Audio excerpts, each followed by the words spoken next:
Okay, akyat tayo dito sa punong kahoy na naano dito nung panahon ng bagyo ng Odette. So, hanggang ngayon, pag 3 years na ito, hindi pa rin sisira dahil napakatibay itong kahoy na ito dahil kahoy ito na akasya.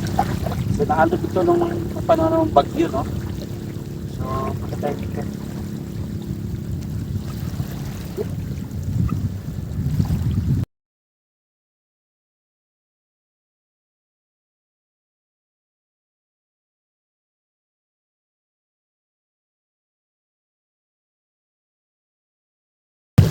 So, nandito na ako sa pinaka